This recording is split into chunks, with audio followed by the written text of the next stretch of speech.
কল্পনা করুন তো, আপনাকে একটি পাম্প মেশিন দেওয়া হলো এবং বলা হলো যে আগামী 70 বা 80 বছর এটি 1 সেকেন্ডের জন্য যেন বন্ধ করা না হয় বা করা যাবে না।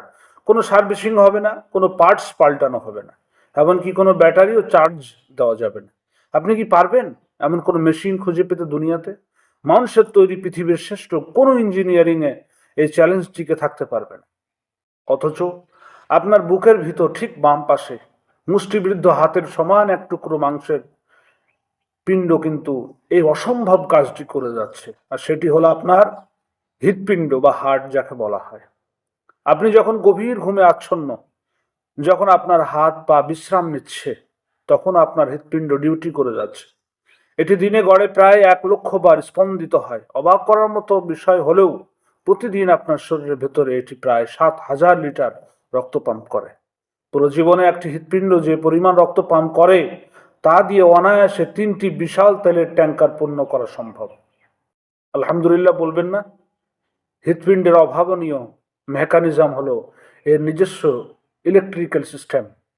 আমাদের শরীরে অন্যান্য অঙ্গ চালানোর জন্য মস্তিষ্ক সিগন্যাল পাঠায়, কিন্তু হৃৎপিণ্ডের ভিতরে আল্লাহ এমন এক বিদ্যুৎ কেন্দ্র বানিয়ে দিয়েছেন যা তাকে নিজে থেকেই সচল রাখে। একে বলা হয় SA নোড। সবচেয়ে বিস্ময়কর তথ্য কি জানেন? যদি হৃৎপিণ্ডকে শরীর থেকে আলাদা করে উপযুক্ত অক্সিজেন যুক্ত পরিবেশে রাখা হয়, তবু এটি স্পন্দিত হতে থাকবে। মানুষের তৈরি কখনো পাম্প কি কখনো বিদ্যুতের উৎস ছাড়া এভাবে চলতে পারে? আপনার শরীরের এই শক্তিশালী ইঞ্জিনটি কোনো ছুটি নেয় না। এটি যখন কাজ শুরু করে তখন আপনি মায়ের গর্ভে মাত্র কয়েক সপ্তাহের ভ্রূণ, আর এটি যখন কাজ থামিয়ে দেয় তখন আপনার পৃথিবী থেকে বিদায় নেওয়ার সময়। এই যে দীর্ঘ কয়েক দশক ধরে কোনো ক্লান্তি ছাড়াই যে আপনার শরীরে পুষ্টি আর অক্সিজেন পৌঁছে দিচ্ছে, একবার ভেবে দেখুন তো, কে তাকে অসীম প্রাণ শক্তি দিল?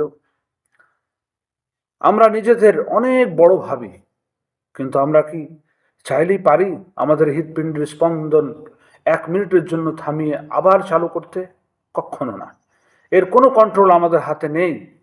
যে সত্তা আপনার ঘুমের ঘরেও স্পন্দনকে সচল রাখেন, তিনি আপনার আমার পরম অভিভাবক, যিনি মহান রব্বুল আলামিন। তিনি পবিত্র কোরআনে কত সুন্দর করে বলেছেন যে আমি তার ঘাড়ের শাহরগ থেকেও বেশি কাছে। সূরা কফ আয়াত নাম্বার 16। সুবহান আল্লাহ। প্রতিটি স্পন্দন যেন আমাদের মনে করিয়ে দেয় যে সেই মহান রবের কথা, যিনি প্রতি সেকেন্ডে আমাদের বাঁচিয়ে রেখেছেন। আমরা যখন তার নাফরমানি করি তখনও তিনি আমাদের বুকের ভেতরের এই ইঞ্জিনটিকে থামিয়ে দেন না। আমাদের শরীরের প্রতিটি ধমনী, প্রতি